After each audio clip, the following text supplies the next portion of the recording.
me parece pintoresco que nos den una hora para decir, o para que estos dos invitados, estos dos señores, este señor y esta señora, contesten quién maneja el poder. Porque parece la pregunta es lo más tonto del mundo, pero la respuesta me temo que no debe ser fácil, profesor. Mire, si ustedes quieren, empezaré con un ejemplo. En Suiza, cada 25 años se celebra lo que ellos llaman la Exposición Nacional Suiza. Es una especie de expo de Sevilla, de Zaragoza, pero no internacional, sino nacional, de la propia Suiza. No hay participación extranjera, pero hay stands de empresas, hay stands de administraciones, y por casualidad coincidí hace un cierto tiempo en uno de estos stands, en una de estas ferias, promovido este stand por el Ministerio del Interior suizo. Y en unas pancartas enormes decía cómo está organizado el poder en Suiza, quién gobierna, explicado por el propio Ministerio del Interior.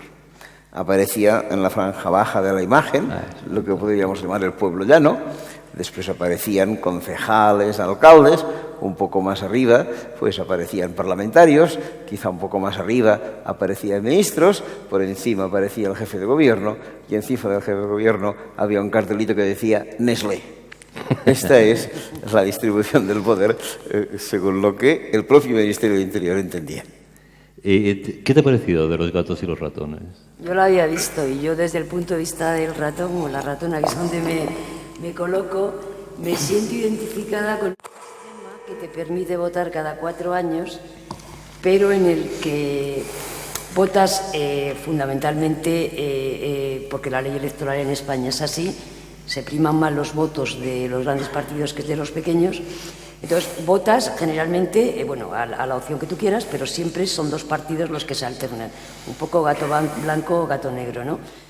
También es verdad que, y aquí tenemos la experiencia, aquí se eligió un gobierno determinado, con un programa determinado, y a los 2 o 3 años de estar en el gobierno, pues el presidente del gobierno salió diciendo que tenía que hacer un montón de recortes porque se lo exigían quien realmente manda. ¿Quiénes son? Los mercados. ¿Y quiénes son los mercados? Pues los mercados, que es una palabra en la que tras la que se ocultan muchas cosas, pues los mercados no son otra cosa más que los grandes bancos, las grandes corporaciones, las grandes entidades financieras y quienes dominan el mundo económicamente y los organismos que tienen, el Fondo Monetario Internacional, el Banco Mundial, incluso la Comisión Europea, la Organización Mundial del Comercio, etc. Yo creo que como los dos maestros que tenemos aquí están un poco en la misma línea, yo me voy a hacer capitalista durante un rato. No, es decir, los mercados son intrínsecamente malos. Un mercado no es intrínsecamente malo. Ni bueno. Ni bueno. Lo que sucede, y esta es la base, es que todo depende de la fuerza que tienen los distintos participantes en el mercado. Si todos participan con igualdad de fuerza, puede dar un resultado equitativo para todos, pero raramente todos los que participan en el mercado están en igualdad de condiciones.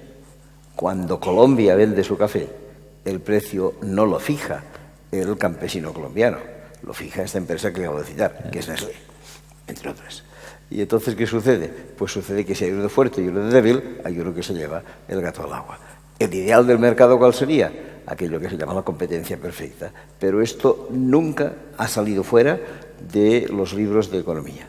En la realidad no aparece. Es pura teoría hasta ahora. O quizá apareció una mañana, hace muchos años, pues en un mercado de domingo en el altiplano boliviano. Pero excepto esta aparición en el altiplano boliviano, en los mercados siempre hay uno que compra y uno que vende con más fuerza. Cuando cualquiera de nosotros va a comprar, yo qué sé, gasolina, es incapaz de fijar el precio. El precio viene mercado por uno que tiene más fuerza. Y esto a partir de ahí crea diferencias en el mercado. Y es curioso, por ejemplo, hablando de la gasolina, cómo muchos países productores de petróleo, grandes productores de petróleo, están sumidos en una pobreza prácticamente del 80 al 70% de la población. Bueno, tener ¿Por qué el que tiene el petróleo no tiene el dinero? En unos casos sí, pero en otros no. Bueno, tener mucha riqueza, sea petróleo, sea cobre, sea coltán, sea diamantes, no es señal de que la población viva bien, es señal de que unos pocos se aprovechan y viven bien. Acaba de aparecer un informe terrible de Naciones Unidas sobre uno de los países a la vez más ricos y más pobres del mundo, el Congo.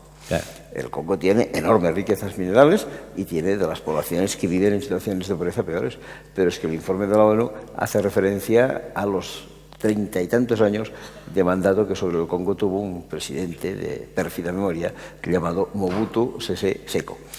Este señor, según un informe recientemente publicado por la ONU, la lástima es que lo publicó la ONU cuando el señor ya lleva 10 años muerto, pero en cualquier caso decía que este señor tenía un convenio, obviamente oral, con más de una veintena de compañías transnacionales en el mundo. Y esta veintena de compañías transnacionales, el pacto que tenían con Mobutu era extraer los minerales del país, no pagar nada a las arcas públicas del Congo y colocarle por cada tonelada una comisión en las cuentas privadas de estos dos bancos, de este señor Mobutu, en los bancos belgas. Pero cuidado, como lo ha dicho la ONU, lo puedo decir públicamente. Estas empresas están listadas por la ONU, son 25. Y no ha pasado nada. No conozco las 25, pero le puedo decir las dos primeras, si nadie se ofende. La primera se llama Bayer, produce aspirinas. La segunda se llama Samsung, produce teléfonos móviles. Es que el problema no son los... Vamos a ver, el problema no son los recursos naturales. Los recursos naturales hay países muy ricos. El problema es la distribución de la riqueza. Entonces, por ejemplo, llama la atención este año, ha surgido, bueno, desde enero, la primavera árabe. En Egipto, el 40% de la población vive con menos de un dólar al día. La fortuna de Mubarak, que no está en Egipto, la tiene en un paraíso fiscal, es de miles de millones de dólares. Te pones a ver todo el mundo árabe, bueno, en Túnez, cómo salieron los Ben Ali y la mujer, con unas fortunas impresionantes, en dinero, en oro, etcétera, no están allí, están en los paraísos fiscales, que los paraísos fiscales pues están en Europa, bueno, están en Norteamérica, incluso en África, en Liberia hay un paraíso fiscal, ¿no?, que son centros donde se permite que se depositen dinero, se formen sociedades, funcionan con total opacidad y secreto, esa es su base, y lo que permiten es que estas fortunas o estos capitales no paguen ningún tipo de impuesto.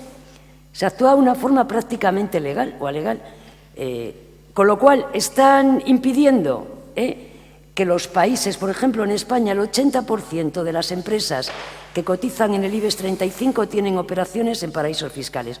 ¿Qué quiere decir? Que los impuestos que tendrían que pagar en España, como los pagamos los trabajadores, ellos no los pagan, los tienen en un paraíso fiscal donde no se tributa y donde no se paga nada.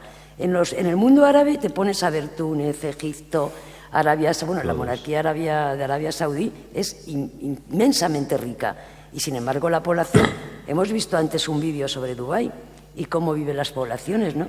No tiene nada que ver que haya riqueza en un país para que la distribución de esa riqueza sea justa.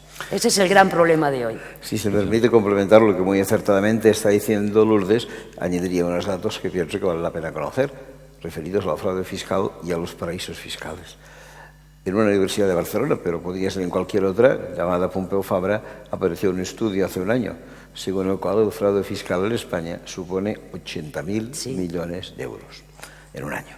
80.000 millones de euros de fraude fiscal en España, en un año. En el que suman tres grandes corporaciones que no pagan, grandes fortunas que evaden y, no lo olvidemos, economía sumergida. Estos tres elementos. Pero cuidado, es que hay un dato complementario que va a recoger lo que estaba diciendo Lourdes ahora. Además de los que dejan de pagar impuestos en España, están aquellos ciudadanos que están domiciliados en paraísos fiscales.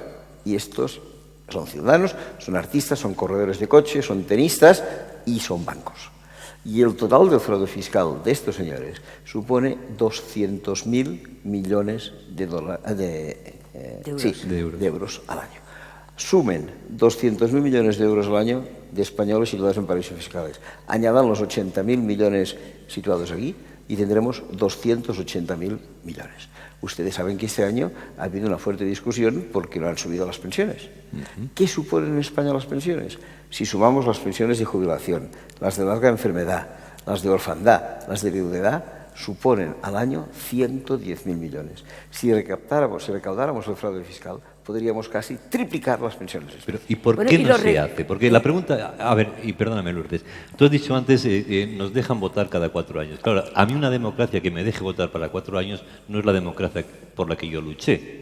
O sea, yo entre voto y voto, aparte de que me engañen con los programas unos y otros, que eso es lo malo, cuando te engañan la derecha y cuando te engaña también la izquierda en el bipartidismo, el problema es que mi papel en una democracia, en una sociedad, no puede limitarse a votar cada 4 años. Exacto. Pero han destruido el tejido social de forma que hay muy pocas maneras de levantar la voz. Hemos tenido un ejemplo ahora con el 15M, por ejemplo, pero realmente hasta ahora no había pasado nada. O sea, votábamos cada 4 años, nos engañaban más o menos, cumplían unos más, unos menos, y aquí no pasaba nada. Bueno, yo creo que se ha creado una especie de ilusión de que todo el mundo era muy feliz, muy contento. Sobre todo hay una frase de los políticos, perdona, que dice, eso exprésalo en las urnas. Digo, no, eso lo quiero expresar ya, no en las urnas. O sea, yo creo que en parte la sociedad también, una gran parte de la sociedad se ha creído pues todo esto de que vivíamos en un paraíso, que esto era el mundo de los ricos, que todos íbamos a ser, bueno, pues propietarios, ricos, etcétera, y que la democracia consistía en eso. ¿Qué ha pasado? Que en un momento determinado pues la gente joven ha visto que no tiene trabajo, que cuando tiene trabajo cobran como mucho 1.000 euros, que a los 45 años te vas a la calle porque ya las empresas no te joden, que los recortes cada vez son mayores en todo tipo de servicios públicos. Están viendo, bueno, gente que pensaba que tenía... Yo recuerdo a Rodrigo Rato, cuando era ministro de Economía, en una entrevista en la radio, que decía muy ufano que el 80% de la población española era propietaria. Y yo pensé, digo, joder, el 80% de la población española está endeudada, está hipotecada. Los propietarios son los bancos. Pero todo eso, de alguna manera, ha ido calando y bueno, ¿cómo, por ejemplo, podemos explicarnos que en las últimas votaciones incluso hayan salido personas que han estado condenadas por corrupción o imputados en casos de corrupción? ¿Cómo podemos explicarlo? Porque quienes votan son los ciudadanos y ciudadanas. En parte, pues porque a lo mejor se ha creado la ilusión de que eso era así y de que puede ser así. El 15M lo que ha tenido, y esto es excepcional y magnífico, y por eso es un movimiento, además, que ha trascendido todas las fronteras de España, es la reivindicación de participar. Hay que participar, hay que tomar conciencia, hay que conocer. Y es un movimiento que acaba de nacer. Yo le doy todavía mucho recorrido, porque estamos empezando. Ha empezado con gente joven y gente no tan joven, pero desde luego de lo que se trata es de lo que tú decías. Tenemos que empezar a participar. La democracia es otra cosa. La democracia no es poner un voto en la urna y después que hagan lo que quieran y tú no puedes hacer nada. Tendrán que dar responsabilidades los gobernantes de lo que hacen.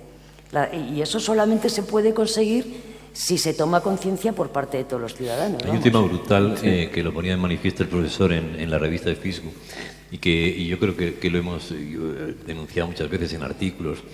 ¿Cómo es posible que cuando surge la crisis, prácticamente en 3 días, se reflotan todos los bancos que estaban a punto de quebrar?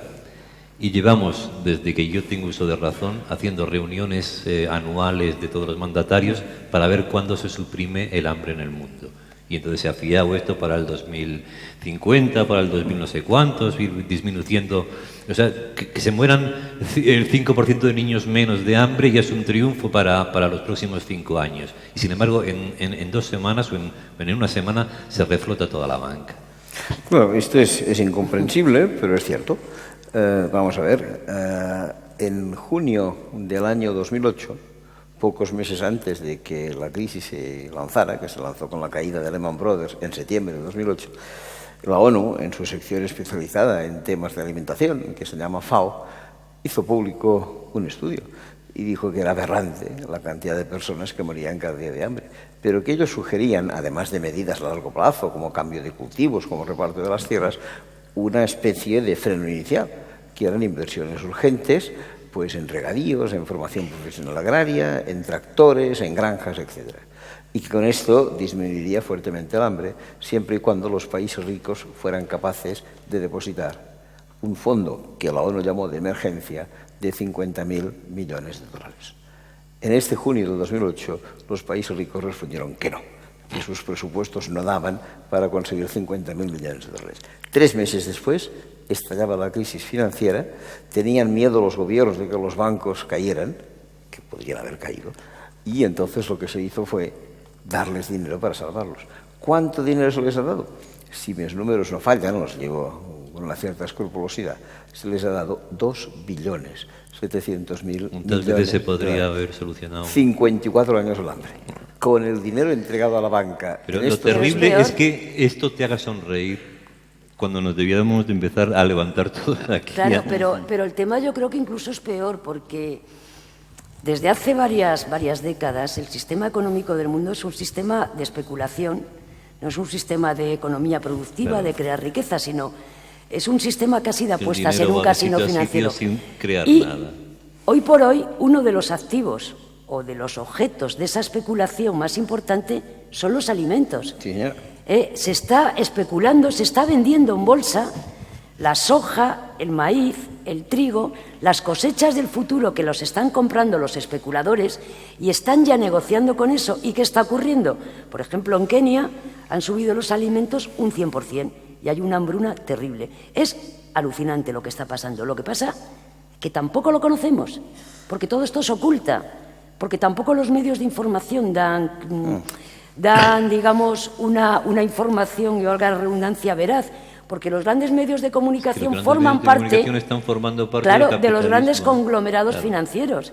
Entonces, por ejemplo, iniciativas como este Festival de Cine Solidario de Guadalajara son importantes porque te permiten conocer, te permiten ver documentales, te permiten ver, bueno, por lo menos ver otra cosa y pensar por ti mismo, ¿no? Pero lo que estamos viviendo es terrible, terrible. Y yo quisiera añadir lo que dices con toda la razón del mundo, es que es cierto que hay estas especulaciones en cereales, en hambre, pero que también nosotros tenemos nuestro pequeño grano de responsabilidad en la situación. Sí. Ahora estamos bajo la perspectiva de que en un plazo mediano, más corto, más largo, el petróleo se termine. Nosotros queremos seguir funcionando en coche. Ya nos han dicho que si no hay petróleo puede haber alternativas. Una de ellas, que se está generalizando, es el biocombustible. Bueno, hoy por hoy, el día de mañana no sé dónde saldrá el biocombustible, de las algas o de cualquier otro sitio, pero hoy por hoy mayoritariamente sale del maíz. Claro. ¿Y qué sucede? Que estamos sacando maíz de la circulación, dejamos de alimentar a las personas para alimentar a los coches. En México, creo que el precio de la tortillita de maíz, que es un poco pues la comida del indígena, ha subido casi 4 veces en los últimos 3 años. No porque la cosecha de maíz haya sido peor, sino porque queremos destinarlo a funcionar el coche. También tenemos nuestra parte de responsabilidad. Realmente nos vamos a ir a cenar esta noche con una alegría en el cuerpo que cada vez que abramos la nevera se nos va a caer la cara de vergüenza. Bueno, me ha sonado el teléfono no es que me haya sonado el teléfono ni que me lo haya dejado colgado, porque me había programado, porque vamos a ir metiendo algunos cortos también, algunos testimonios del Tetris de la deuda. Tenemos el truco de la deuda, cómo se convierte la deuda privada en deuda pública. Yo no sé si nos va a dar tiempo porque hemos empezado un poquito más tarde, pero vamos a meter el primer corte que tenemos, que creo que es el Tetris de la deuda, ¿no? La distribución de la riqueza un poco.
Habría que ir analizando dato por dato todas las piezas que caían porque es complicado. ¿Ha tenido una valoración, profesor? Bien, son muchas a la vez. Si pudiéramos hacer un resumen, un titular. Y difíciles de digerir. No, por ejemplo, ¿cuál es el gasto militar en Estados Unidos? Es brutal. 750.000 millones de dólares. Pero es que los Estados Unidos quieren ser los garantes de todo, pero nosotros que no queremos ser garantes de nada, ¿por qué nos gastamos tanto en defensa? Mire, le diré un dato. Aquí quizá no se haya podido observar. El gasto de defensa en España, bien calculado, no lo calculan en los presupuestos del Estado porque esconden partidas de otros ministerios, el gasto de defensa en España supone cada año 6 veces más que el presupuesto de la ONU. Lo que tiene a su disposición la señora Carmen Chacón en dinero es 6 veces más de lo que tiene a su disposición el secretario general de la ONU. Pero llama la atención que el gasto de la guerra de Irak hayan sido 3 billones de dólares. Billones con B. Sí, sí. O sea, La guerra de Irak el gasto de una guerra que lo que ha provocado que no son se ha ganado. 600.000 muertos. Bueno, ya no es que nos haya ganado, es que no tenemos en cuenta que ha habido 600.000 muertos Si es que la democracia de no se puede población instaurar civil como- y la miseria en la que han dejado al país. A tanques. Y encima es que es impresionante, una guerra que era ilegal, injusta, a la que nos llevaron, vamos, los 3 mandatarios que había antes, que tendrían que estar siendo juzgados en este momento Naturalmente. por el Tribunal Internacional.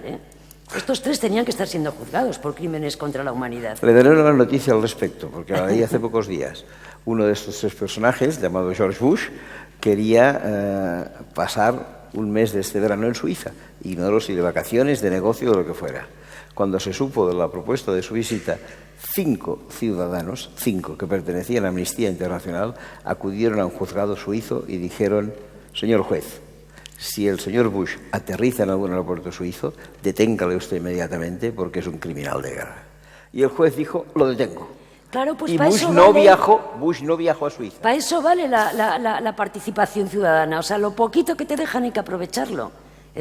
Hay que aprovecharlo, no es que hayan cambiado las cosas, pero por lo menos, mira, y desde luego esta gente tendría que estar, pero es que llama la atención 3 billones, según esto. Sí. A mí lo de la Más, sin obesidad contar lo de Afganistán. me ha llamado mucho la atención el gasto de la obesidad en los dos. es terrible, bueno. es terrible. Es terrorífico. Hoy al mediodía casi todos los telediarios, yo creo que todos los informativos, incluso del mundo, ¿no?, se han hecho eco de unas declaraciones que ha hecho un broker a la BBC inglesa. Bueno, no ha tenido más importancia, no es un broker conocido ni cosas de esas, pero el hombre le han preguntado que cómo ve el panorama. Dice que está rezando para que haya otra crisis más gorda que la que ha habido, porque la única forma, es la mejor forma para ganar dinero, para que ellos ganen dinero.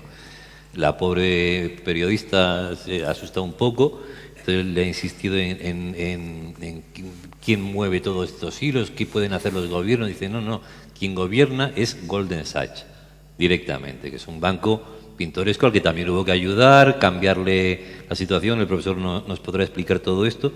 Y entonces es que parece que hay 2 mundos que no nos tocamos, que es el mundo ese que desconocemos, ese que seguramente tiene siglas, que yo no sé si todos los brokers son iguales, y volvemos otra vez al tema de los mercados, al tema del dinero productivo, etcétera, etcétera, ¿no?, que se van moviendo de sitio en sitio, pero realmente esto es así. O sea, ¿quién está ganando dinero con todo lo que nosotros estamos perdiendo, con las pensiones que han bajado, con las que se han... ¿cómo se llama esto? No, bajado y recortado, y lo de los pobres funcionarios, todo lo demás. ¿Quién es el que está ganando dinero? Porque si Estados Unidos está en un aprieto porque suspende pagos, Europa está fatal, China está protegiendo su moneda, ¿dónde está el dinero? Pues mira, Adelante. Vamos a ver, ¿por qué recortan las pensiones? Evidentemente hay un interés bancario en potenciar los fondos privados de pensiones, es evidente. ¿Por qué se recorta la educación pública? Porque hay un interés claro en potenciar la educación privada. ¿Por qué se recorta la sanidad pública? Pues porque hay que favorecer a las empresas que siguen o que pueden gestionar o que pueden tener, digamos, la sanidad. ¿Por qué se privatiza el agua o se intenta? En Madrid se va a privatizar una de las empresas públicas que mejor funcionan y con más prestigio internacional, que es el canal de Isabel II. ¿Por qué se privatiza el agua? Porque todo lo que sea una necesidad básica del ser humano es un activo financiero con el que se puede negociar. Tú decías Goldman Sachs. ¿Y esto en Occidente? ¿En todo Occidente? En todo Occidente y en todo el mundo. Y tú decías Goldman Sachs. Goldman Sachs es el banco que ha salido triunfante de la crisis, es el banco culpable, que el próximo presidente del Banco Central Europeo ha sido un directivo, Draghi, el italiano, de Goldman Sachs. Entonces, Goldman Sachs tiene sus tentáculos. Bueno, Goldman Sachs hubiera podido ganar la banca Morgan, que tampoco ha salido mal, otros han salido perdiendo, como Lehman Brothers o otros bancos, porque también hay competencia entre ellos, pero lo cierto es que este sistema está montado para que ganen ellos, nunca los ciudadanos. Y yo estoy convencida, vamos, lo veo, o sea, van a especular, van a apostar, digamos, en este casino, con todo, porque es evidente, si tú necesitas comer, necesitas aire, necesitas agua, necesitas educación, necesitas vivienda, necesitas sanidad, todo eso es lo que va a ser el objeto, y ya está siendo, de especulación financiera. Y desde el punto de vista económico, ¿dónde está ese dinero? Bien, sin duda, aquí lo que hay es evidentemente una transposición de los intereses privados a los intereses públicos. Decimos, China está mal, Estados Unidos está mal, etcétera, etcétera. ¿Quién está Pero bien? hay unas empresas que están ganando mucho dinero en China, mucho dinero en Estados Unidos. Y acabáis de hacer referencia a Goldman Sachs. Yo recomendaría, estamos en un festival de cine, que la gente mirara una película llamada Inside Job. En esta película se ve claramente la cantidad... A todo el proceso, ¿no? Todo. Sí, sí, Y cuidado, es triste decirlo, pero la película termina acusando a muchos responsables políticos norteamericanos de participar en ese juego. Y con todos los respetos, acusa a un señor llamado Barack Obama de ser un delincuente financiero. De manera que pienso que las cosas están muy claras. De hecho, Obama está rodeado de asesores económicos que han sido directivos de Goldman Sachs. Hemos hablado... Si me permiten una pequeña nota, porque a veces siempre me gusta hacer esta pequeña transposición a nuestras responsabilidades personales. He dicho antes, ha dicho Luis con toda la razón del mundo, la privatización, evidentemente, el canal de Isabel II o Aguas de Barcelona son privatizados, están en otras manos, y en este momento hay una enorme campaña. ¿Y hay un movimiento europeo también hacia eso? Para privatizar toda el agua. Pero el estado del bienestar, por ejemplo, terminaría. O se privatizaría. Sí, son dos cosas distintas. Primero termino esto y después digo el estado del bienestar. En este momento en América Latina se está privatizando el agua a tope, completamente. Incluso leí el otro día que en algunas poblaciones impiden a la gente que recapte el agua en las cisternas para que la tengan que comprar. Pero hoy en día, en América Latina, las dos compañías que están comprando todas las fuentes de agua, todas, se llaman Nestlé y Coca-Cola. De manera que cuidado con Aquí estamos muy sensibilizados con nuestra también, agua. Pero yo con nuestras responsabilidades quiero personales. lanzar una llamada a la esperanza. Mira, en Italia llevaban 4 años, porque en Italia había una ley por la cual se iba a privatizar todo el agua. Y llevan 4 años luchando pasito a pasito, tacita a tacita. O sea, porque hicimos un acto en mayo que vinieron 2 representantes italianos de los que habían iniciado. La ley italiana permitía pedir un referéndum si más de 1 millón de personas lo pedían. Lo consiguieron, votaron y han tenido que quitar la ley de privatización del agua. En París se privatizó el agua y gracias a las luchas que llevaron, entre otras, Daniel Mitterrand, la viuda de... se ha vuelto a hacer pública la gestión del agua. Y lo que está pasando, bueno, en Aguas de Barcelona, que además ahora se está extendiendo a América Latina, porque están privatizando o están gestionando el agua privada en países de América Latina, se quiere hacer en Madrid con un agua que es de las mejores, por cierto. Sí. Y es terrible. Empieza a haber cierta conciencia ya de esto, todavía muy poca, pero bueno, el tema está ahí. Hablamos de lo público y lo privado, yo no sé, y luego ya abrimos un poco el diálogo con todos ustedes. Si quieren hacer preguntas, evidentemente no se puede contestar en una hora a una pregunta como la que nos hemos planteado, pero como creo, porque no estábamos al final, no sabíamos si el que tiene que entrar ahora, el vídeo que tendría que entrar ahora, es el truco de cómo se convierte la deuda de privada a pública, ¿no? Pero es muy explicativo, es muy sencillito de ver y ya lo he entendido hasta yo, con lo cual lo tenemos todos. A ver si es ese, que no sé si es.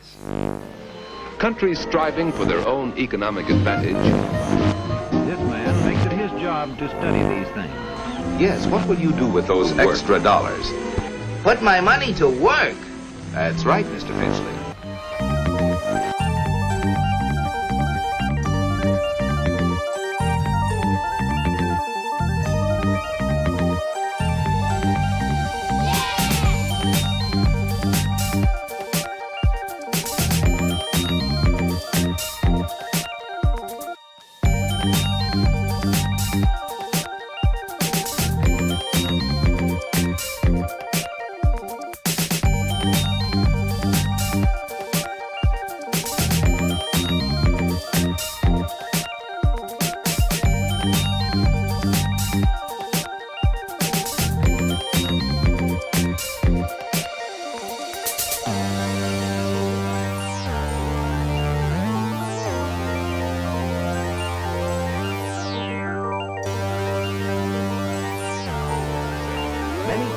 Raw materials, goods, and services.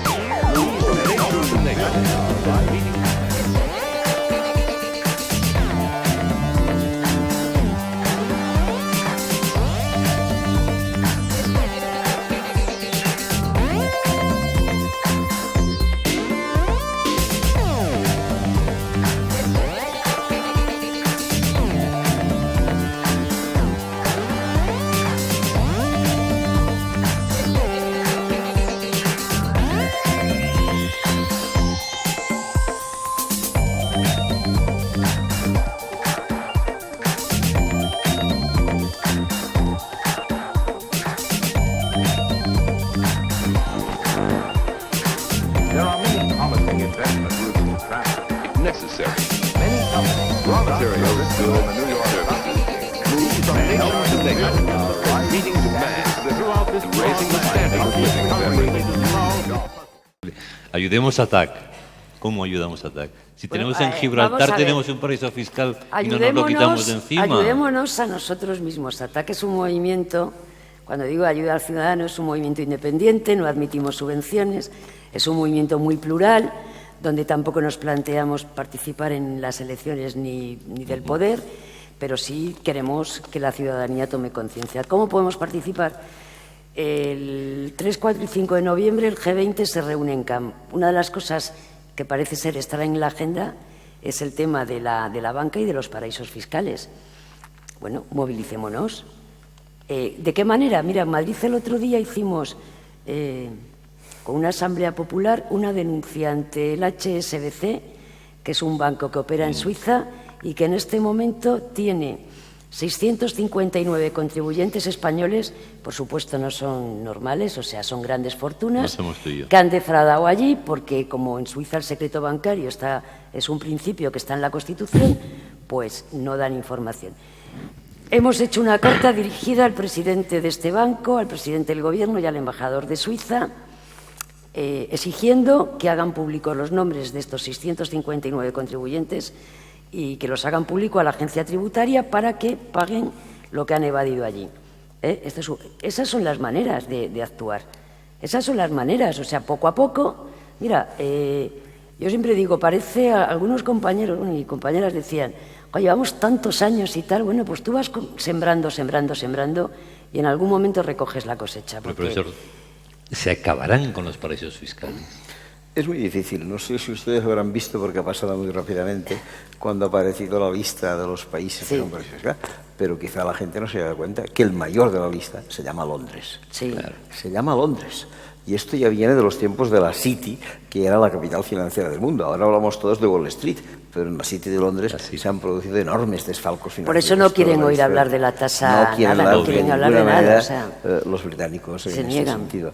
Y hay que trabajar, como dice muy bien Lourdes, hay que atacar. Pero yo veo que desde que se entró en el momento de crisis, en el 2008 hasta ahora, cada vez que el G8, el G20 se ha reunido, la palabra paraíso fiscal ha aparecido siempre.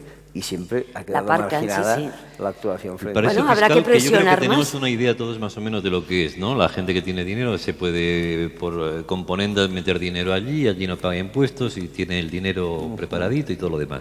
Pero lo que nos ha sorprendido a muchos ciudadanos normales es lo de la SICAF.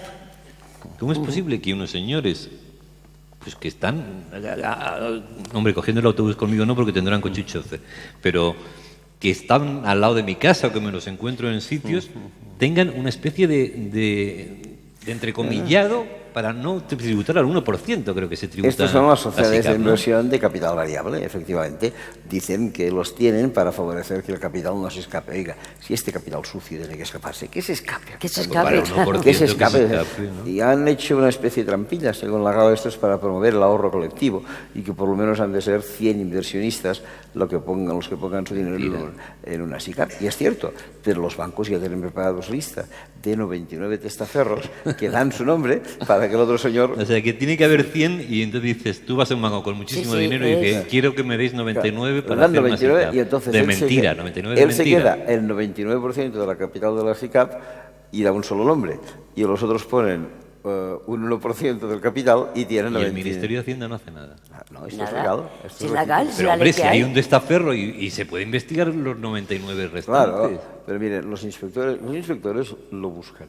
Pero yo he leído escritos de inspectores tributarios que se quejan de la falta de celeridad de los gobiernos, medios. sean de derecha o de izquierdas, Arcadio, y de medios para porque poder perseguir el fraude no fiscal. tienen medios para perseguir el fraude fiscal Sí, y no se tienen encuentran órdenes tampoco. y se Que es lo que encuentran yo con me temo. muchos obstáculos y luego con muchas mentiras porque esto que dice Arcadi, que es el argumento de siempre. No, es que si no se les...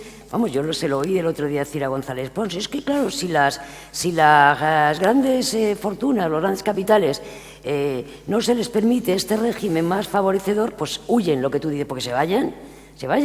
Pero es lo mismo que oyes cuando, por ejemplo, una cosa tan pequeña como el impuesto de patrimonio, que lo quitó este gobierno. y que ahora lo quieren volver a poner. Pero cuando oyes, por ejemplo, decir que va contra el ahorro, vamos, que clama al cielo. O sea, un impuesto que va contra, sobre patrimonios de 700.000 euros. O sea, y que te digan que va contra el ahorro, un patrimonio quiere decir que tienes una serie de bienes, inmuebles o capital mobiliario, o sea, dinero, habría que ver el mínimo, etcétera.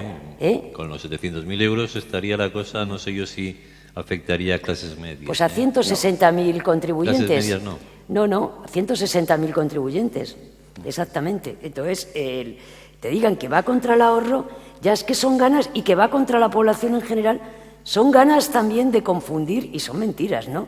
Entonces vivimos en ese mundo en el que el Rubalcaba, el que lo ha propuesto, dice que es que la coyuntura ha cambiado, claro. ¿Y quién me dice a mí que la coyuntura, para él, si sale, no va a cambiar dentro de 2 meses y lo vuelve a quitar? Es que no te puedes fiar, ¿no? Ahí tenemos un experto en el tema norte-sur, porque estamos hablando todo el rato de la crisis europea, de la crisis de nuestra crisis, y yo ni me quiero imaginar la brecha que se está abriendo con los países realmente de lo que hemos llamado el tercer mundo, Bueno, ¿no? mire, Debe ser brutal ya, ¿no? En mis tiempos de estudiante, prehistoria pura, se me decía que el 20% más rico de la población mundial, persona que viviera en Canadá, que viviera en Noruega, que viviera en Japón, ingresaba 30 veces más que el 20% más pobre, es decir, que una persona que viviera en Bolivia, que viviera en Haití, que viviera en Bangladesh. Hoy por hoy este diferencial ya no es de 30 a 1, es de 80 y pico a 1. Estamos aumentando. O sea, el 20% de la población maneja el 80% de la riqueza. Eso también. Y dicho al revés, el 80% de cada 100 personas, 80 se mantienen en la pobreza, mientras 20 y el controlan la 25% riqueza. de los más privilegiados del planeta destruimos el 75% del planeta. Y encima les Que compramos... ese es otro tema. Este es otro tema que ese hoy es no otro aparece, tema. tema que pero hablaremos otro que día. valdría la ¿Qué pena. es? Vamos Vamos. a ver si hay preguntas, comentarios, lo que quieran con nuestros dos expertos. No vemos nada, o sea, no vemos a ninguno de vosotros porque nos han puesto unos focos verdaderamente atronadores. Yo no sé si esto está previsto, que Ahora se menos ve, mal sí. que se encienda un poquito la luz. Ahí hay Y una por ahí mano. habrá micrófonos. Si levantáis la mano a alguien que quiera hablar, ahí hay, señor.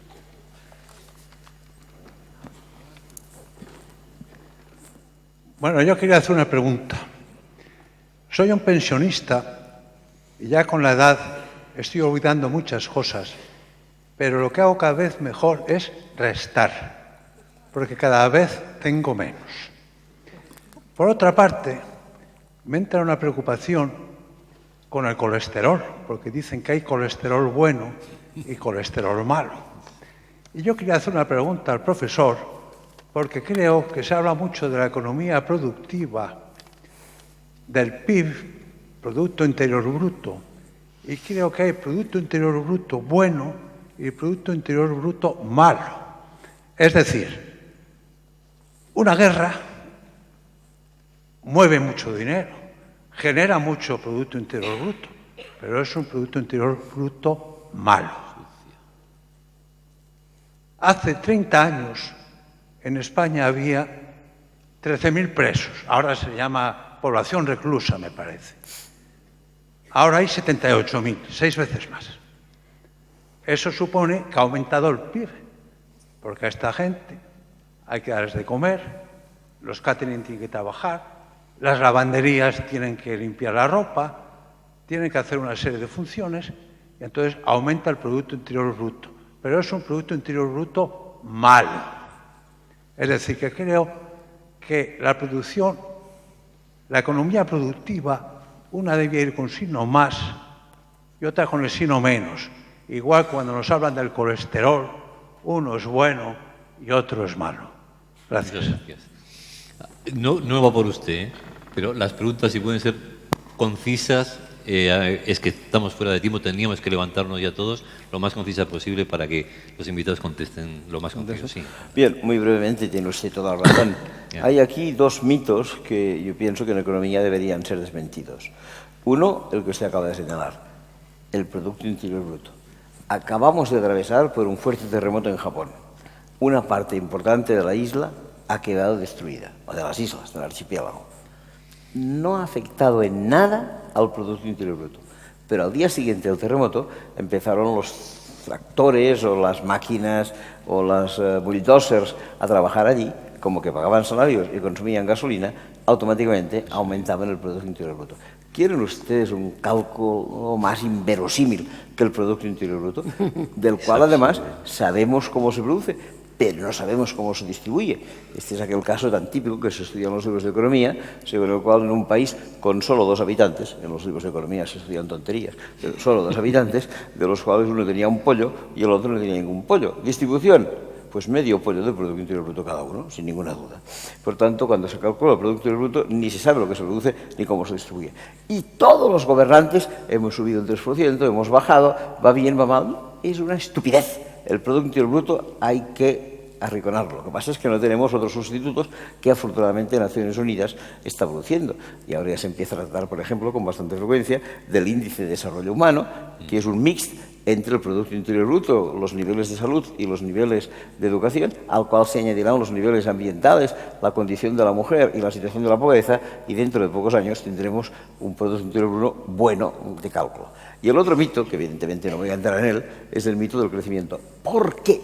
Todo el mundo, empresarios, políticos, economistas, dicen y hay que crecer el próximo año. Y los jefes de ventas de las empresas también, hay que tener un 3% más. ¿Por qué? ¿Por qué razón el crecimiento es una obsesión? Cuando el crecimiento lo que está haciendo es destruir el planeta de mala manera. Por algo se llama bruto, ¿no? ¿Perdón? Por algo se llama bruto. ¿Otra pregunta? Buenas noches. Los políticos afirman que esta democracia, en realidad, pienso que es una pseudodemocracia, es el mejor sistema político posible. Me gustaría saber qué opinan ustedes que se puede hacer para transformar esta pseudodemocracia en una democracia más participativa. Si hay que hacer una revolución y matar a todos los políticos, financieros, etcétera. Matar. O hay que dar pasos, digamos que más lentos, como decía el profesor antes. ¿Y en qué sentido? Hombre, hay que dar pasos lentos, desde luego lo de matar, creo que hay que descartarlo de todas. Hombre, una colleja, según pasa. Pero eso no es, vamos a ver, se pueden dar pasos, se puede intentar cambiar la ley electoral, por ejemplo, se puede intentar tomar determinadas medidas para que, bueno, sea una ley mucho más justa, se puede, por ejemplo, imponer una ley que no permita que se permitan imputados por corrupción, por ejemplo, en las listas electorales. Se puede, a lo mejor, dar pasos también para que no sean listas cerradas, sino que los ciudadanos puedan participar de alguna manera en conocer mucho mejor a los representantes que eligen con listas abiertas. Se pueden ir dando muchos pasos. Yo creo que lo de hacer una revolución y cambiarlo todo en poco tiempo, matando y con sangre, no lleva a ningún lado. Es decir, para cambiar el mundo hacen falta la mayoría de las personas. Y para eso lo que hace falta es extender el convencimiento, unirnos, y por muy lento que parezca, pues nunca se sabe en qué momento puedes llegar y bueno, digamos, obtener un resultado. Yo me acuerdo cuando era estudiante, me parecía que el apartheid era una cosa absolutamente, bueno, en Sudáfrica me refiero, que no se podía acabar. Y mira por dónde, pues es un tema con el que se llegó a acabar y Nelson Mandela llegó a ser presidente.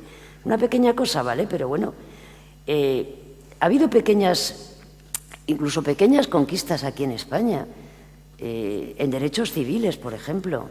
En esta última legislatura, o ha habido, por ejemplo, en la anterior, sobre todo, reconocimiento de cosas o de derechos que parecían imposibles. Y hay un sector de la población que tiene una orientación sexual diferente a los heterosexuales, pero han visto reconocidos sus derechos. Y eso es importante. O sea, hay pequeñas cosas que se pueden ir haciendo, pero desde luego cambiar todo esto requiere del conjunto y del concurso de muchos ciudadanos y ciudadanas, requiere el concurso de la mayoría de la población. Y hay que verlo así, ¿eh? Pero hay cosas muy elementales que habría que hacerlas ya desde mi punto de vista, y es la única opinión que voy a dar. La independencia de los poderes en España es desastrosa. O sea, y a mí me parece que son la base fundamental de un Estado de Derecho y de una democracia. Mientras esto no se consiga, y no se va a conseguir porque hay dos partidos que están interesados en que no se consiga. profesor. Ciertamente. Creo que era Winston Churchill, que no es santo de mi devoción, que decía que la democracia no era el mejor, sino el menos malo de los sistemas. Y seguramente debería tener razón en esto. Sin embargo, lo que sucede es que nos debemos dar cuenta que la democracia, quizá a nivel municipal exista, a nivel de barrio con probabilidad existe, pero a medida que va subiendo en el escalado no existe. Y a nivel internacional no existe absolutamente de ninguna manera. 5 países miembros del Consejo de Seguridad de Naciones Unidas que tienen derecho a vetarlo todo. Y con derecho a veto. Esto es lo que estamos viendo. Pero cuidado, este verano estamos hartos de ver en la televisión la fotografía de 2 personajes, Nicolas Sarkozy y Angela Merkel, arreglando Europa. ¿Qué autoridad tienen 2 personas en un grupo de 27 países para intentar arreglar las cosas? Se burlan. El señor Sarkozy y la señora Merkel se burlan de la democracia. Tanto les da la democracia, en absoluto, se ríen absolutamente de la democracia. No son demócratas. Y cuidado, otro señor, que es un economista muy reconocido, se llamaba John Maynard Keynes y era el mejor economista del siglo XX, entiendo yo. Cuando se creó estas organizaciones de las que hemos hablado antes, Fondo Monetario Internacional, se dirigió él, como embajador que era en aquel momento de la Gran Bretaña, en esta reunión cumbre, se dirigió al embajador americano y le dijo: mire, señor embajador, estas instituciones, Banco Mundial y Fondo Monetario, que usted, desde Estados Unidos, está proponiendo crear, solo van a servir para una única cosa: defender los intereses de Estados Unidos alrededor del mundo. Y se terminó. Esto ya lo dijo el señor John Maynard Keynes en 1944 en Bretton Woods, en el estado de Virginia. Ninguna voluntad. ¿Qué hay que hacer? Pues yo diría, estoy de acuerdo con las propuestas de lo que hay que hacer es independencia de poderes, hay que presionar, hay que participar. Yo también diría invertir el triángulo. Les daré un dato que pienso que para mí ha sido siempre significativo. En España, de cada 100 euros de dinero público que se administran, 51 los administra el gobierno central, 35 los administran las autonomías y 14 los administran los municipios. Dar la vuelta a eso. En Suecia, los municipios administran el 55% del dinero público. Pienso que por aquí hay que temer entrar, porque aquí es donde podemos perfeccionar un poco la democracia. Yo confío en las nuevas tecnologías, a ver si un día podemos opinar todos a la vez. Pues las nuevas tecnologías pero han tenido mucho que ver. Tiempo, eso pasará mucho tiempo Las todavía. redes sociales han tenido mucho que ver en todas las movilizaciones, tanto árabes como en el 15M. Desde los movimientos antiglobalización empezaron a moverse ya. ¿Más preguntas? ¿O más comentarios? ¿O más...?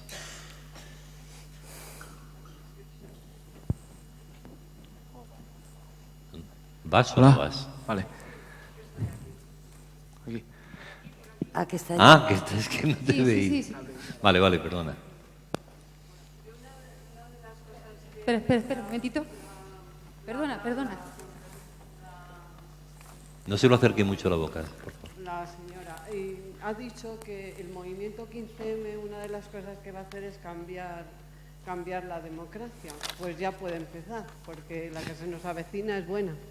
Pero lo que pasa es que a nivel de instituciones, del ciudadano de a pie, no somos capaces de protestar prácticamente por nada. Entonces, si a nivel de tu calle, de tu ciudad y de tu vecino no eres capaz de protestar, ¿cómo vas a pedirle responsabilidades al político de turno que tiene que defender también un poco tus intereses? Ni siquiera tu concejal de distrito y de calle. O sea, que si no nos involucramos un poco, difícilmente le vamos a pedir al Estado que mire por nuestros intereses. Y luego, otra de las cosas que veo es que a veces cosas de los políticos pasan impunes, no solamente las promesas, sino que si van a juzgar a una persona, tarda muchísimo tiempo para pedirle responsabilidades, con lo cual las responsabilidades se han olvidado, se han diluido y puede seguir haciendo en ese tiempo los mismos, no, a lo mejor no tantos desmanes, pero igual otras personas pueden emularlo, pues porque a lo mejor cuando llega ya prescrito el delito o porque se ha alargado tanto que no han sido capaces de pedir responsabilidad en un corto plazo. A mí lo de cuando prescriben los delitos, yo es que todavía no encontré una multa de tráfico mía que haya prescrito nunca. Y a esto les prescriben, pero una cantidad de cientos de millones, y toda gente conocida, ¿eh? de los Yo no lo César, entiendo. César Alierta, el presidente de Telefónica, tenía un delito de tráfico de influencias. Alierta, Mario Está Conde, prescrito. no sé cuánto, no sé quién, Sí, de la Rosa. yo comparto lo que dice esta señora, y hay cosas, desde luego hay que conseguir que participe muchísima gente, hay que extender las cosas, hay que convencer y sobre todo hay que preocuparse y empezar a interesarse. Se consiguen cosas, hemos conseguido parar 186 desahucios, eso es importante. O sea, a lo mejor dentro de 3 meses vienen los jueces, como ya han hecho en algún caso, y llevan 27 furgones de la policía y no te dejan actuar. Pero de momento se han paralizado 186 desahucios, que es una cuestión terrible, la ley hipotecaria, o sea, cómo está en España. Se van consiguiendo pequeñas cosas. Y el movimiento 15M, en mi opinión, es un despertar, no creo que sea el ombligo del mundo, es una pequeña cosa, pero que ha servido para levantar muchas ilusiones. Y bueno, eso tiene que servir para que crezca, vamos, para que se extienda. Yo no sé, tú estás en tu barrio, yo estoy en mi barrio en la asamblea, voy todas las semanas, participamos, no sé, 100, 200 personas, depende, a veces hemos ido 500, y eso está pasando en muchos, y eso es importante. Pero eso va a costar en este país, yo creo, porque cuando en las reuniones de vecinos estas que nadie quiere ser presidente y todo esto, es complicado, ¿eh? No, pues yo te Que, digo sobre todo hubo un movimiento asociativo en al final del franquismo que tenía bastante fuerza en los barrios y yo creo que fue la propia izquierda, la que se lo cargó, decirlo, sí. la que se lo cargó. Pues sí, de acuerdo contigo. De arriba abajo, vamos. Y la creó y cuando tuvo el poder se lo acabó con él. Completamente. Aquí. Hola, Sí. yo. Aquí.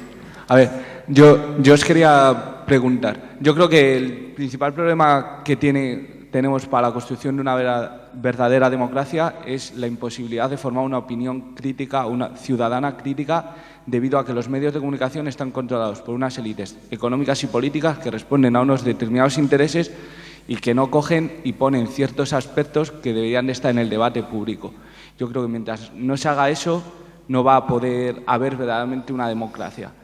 Entonces, ¿cómo luchamos contra ese monopolio que tienen los partidos políticos y los poderes económicos en los medios de comunicación que impiden poner el acento sobre los verdaderos problemas de las personas? Yo como periodista te voy a contestar y luego ya doy paso a esto, porque es un tema que me ha preocupado mucho. Yo creo que en España ahora mismo se está haciendo un periodismo de barricada, donde o eres de un lado o eres de otro o no te comes una rosca. Entonces los que son de un lado y los que son de otro son ultra de un lado y ultra de otro, ¿no? Son excesivos, terminan insultándose. Hemos convertido el telediario, Belén Esteban, ya es todo lo mismo, ¿no? Da igual una cosa que la otra. El periodismo yo creo que nunca ha tenido tan poca credibilidad como tiene ahora en este país. ¿Cuál es el problema? Efectivamente el problema es ese, ¿no? Que son grandes empresas que tienen grandes intereses y que tienen pues detrás muchas historias y muchos bancos, y los bancos tienen muchas deudas. Es que, claro, es que esto es un disparate todo. Porque Bueno, cuando tú ves la deuda que tienen los partidos políticos con los bancos, y entonces, ¿cómo vas a decir luego a los partidos políticos, oye, exígele a los bancos? Y dice, pero ¿cómo les voy a exigir? Si les debo no sé cuánto, si me están condonando, que esa es otra. ¿Por qué se condona la deuda a los partidos políticos? Pero bueno, yo no hablo más. Quiero decir que vosotros sois los... De todas maneras, habrá que aprovechar todos los medios que tengamos y en este momento Internet es uno de los más importantes. Y yo diría que el 99% de la prensa escrita de radio y televisión es o de derecha o de la extrema derecha, ¿eh? Y entonces el tema, yo no sé si hay prensa que refleje una posición crítica, muy poca. Pero bueno, pues habrá que usar los resquicios, son pocos, pero los pocos que haya, y uno de ellos yo creo que es Internet. En Internet se pueden leer cosas a veces muy interesantes. Hay tanto en Internet que Sí, expurgar que te pierdes. dónde está la verdad es muy peligroso. Que te pierdes, No sí. os creáis todo lo que aparece en Internet, porque eso es un arma de doble filo. Es verdad que es una ventana abierta a la libertad, pero esa ventana, al estar tan abierta, por ahí se cuela la libertad, la no libertad, intereses creados, etcétera. ¿Querías decir algo, profe? Sí, dos cosas sobre el tema este de los medios de comunicación. El periódico más leído de Francia se llama Le Figaro. Su dueño falleció, los hijos no quisieron el periódico, pasó a manos del nuevo empresario. Un industrial francés que se llama Dassault, Serge Dassault. Si se mira la historia personal del señor Dassault, uno se da cuenta de tres cosas. Primero, que es el mayor fabricante de aviones de combate de Francia. Segundo, que este señor tiene encima de él una pena que ya no se puede apelar a un nivel superior de 9 años de cárcel en Bélgica por estafas cometidas en aquel país. Y tercero, este señor fue destituido hace medio año de la alcaldía de su pueblo, un pueblecito cercano a París llamado Corbeil-Essonnes, porque se descubrió que el señor había manipulado el voto para hacerse elegir alcalde.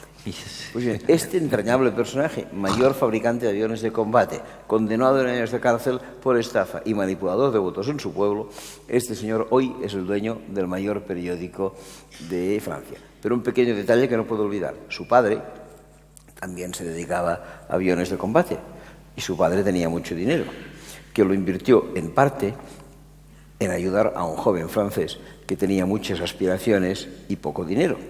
El hombre le financió los estudios, le financió los cursos de posgrado en el extranjero, le financió los primeros trabajillos que el hombre encontró al regresar a Francia.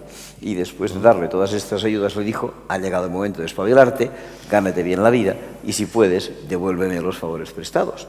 El joven seguro que le devolvió más de los favores prestados, porque el joven no es un joven, es un señor jubilado llamado Jacques Chirac.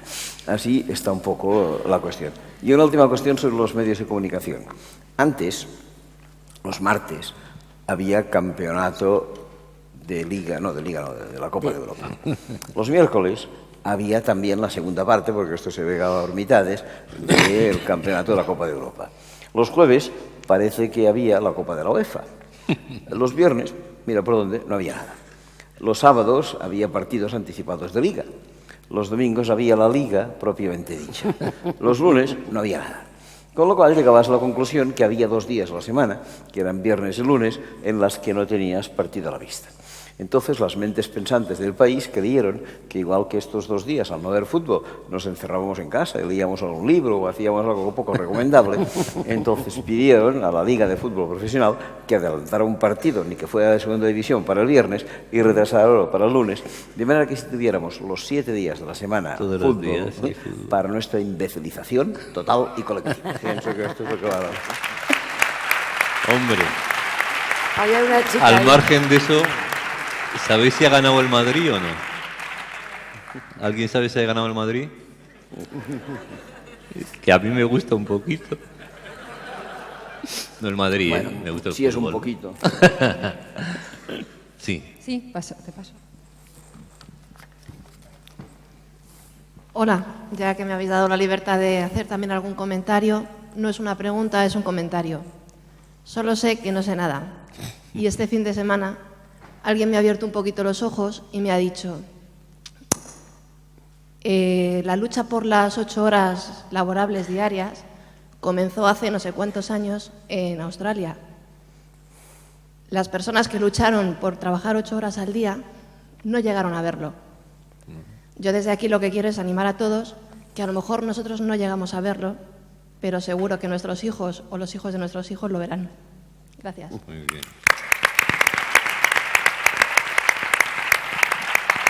Mirad, si a las 11 menos 10 estáis aquí los que estáis aquí, oyendo lo que estáis oyendo, a mí, yo me voy con más esperanza que cuando vine. Y eso que había fútbol hoy, ¿eh? Y eso que había fútbol, que había de todo, y además veo las edades que van desde señores jubilados, como el primero que tomó la palabra, hasta crías para mí, que podían ser mis hijos o casi mis nietos, ¿no? Realmente es ilusionante ver que esto funciona y que funciona en Guadalajara, además.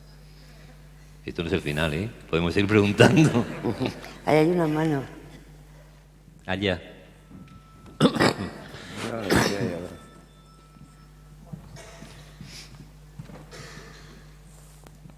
Hola, buenas noches.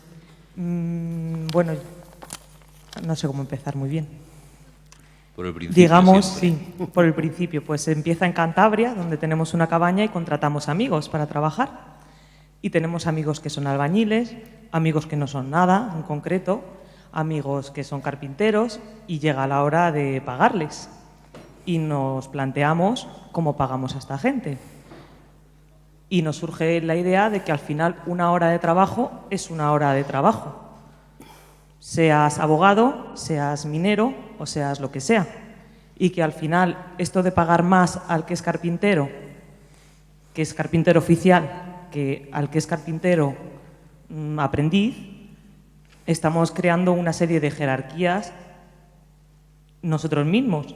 Entonces, me pregunto si sería una forma también de un poco acabar con la acumulación de capital, el que una hora de trabajo es una hora de trabajo. Hagas el trabajo que hagas, porque el trabajo es igual de digno todos. Complicado eso, profesor. Bueno, a ver, es cierta la reflexión. Yo quizá para simplificar diría que hay una empresa, concretamente de Guipúzcoa, llamada Cooperativa de Mondragón. En sus tiempos se especializó en estas cocinas Fagor, que muchos deben conocer, que estableció el baremo del ingreso mínimo y del ingreso máximo. Porque hablamos mucho del salario mínimo, pero hablamos poco del salario máximo. Exacto. Y en su momento lo estableció en una proporción de 3 a 1. Dicho de otra manera, el director general cobraba 300.000 pesetas y el trabajador de menor graduación cobraba 100.000. No es lo mismo que el 1 a 1 que estabas planteando, pero ya es un principio. Es un principio teniendo en cuenta que hace 2 años quebró una empresa norteamericana llamada General Motors.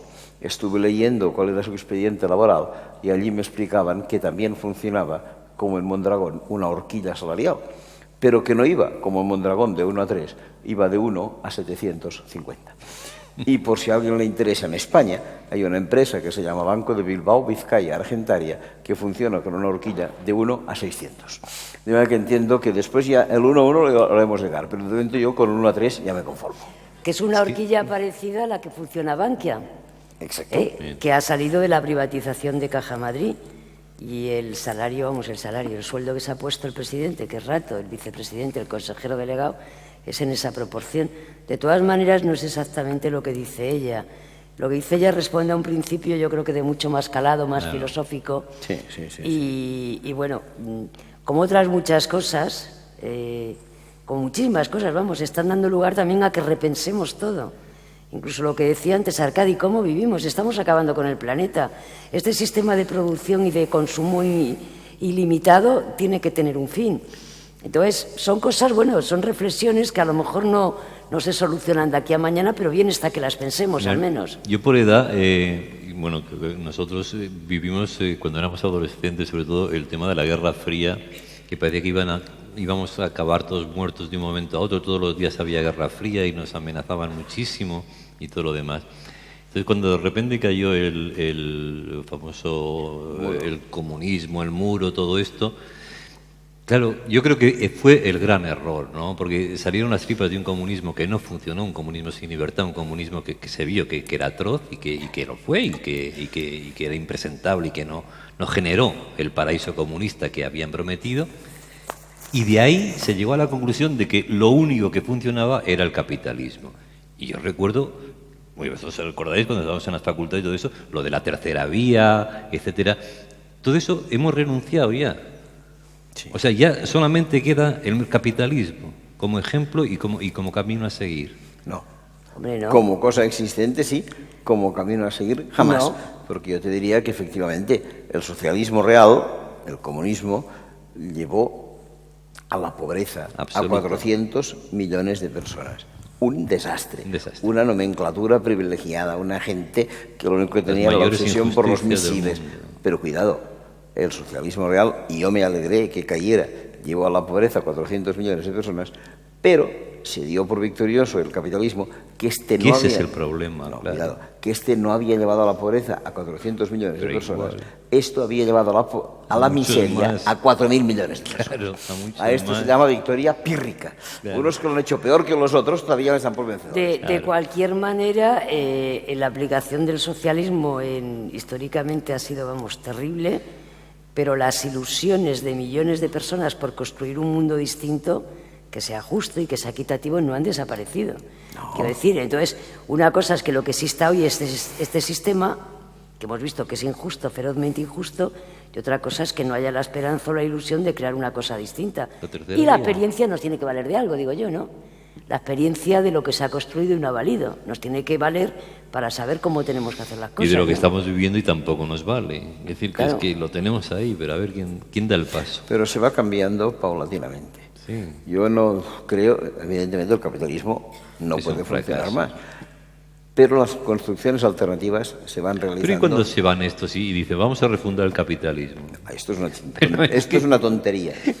Pero, a ver, cuando pero se es creó... que son los jefes de gobierno. O sea, que yo me ría en mi casa y que ellos se lo tomen en serio, bueno, si es que se lo toman en serio, claro.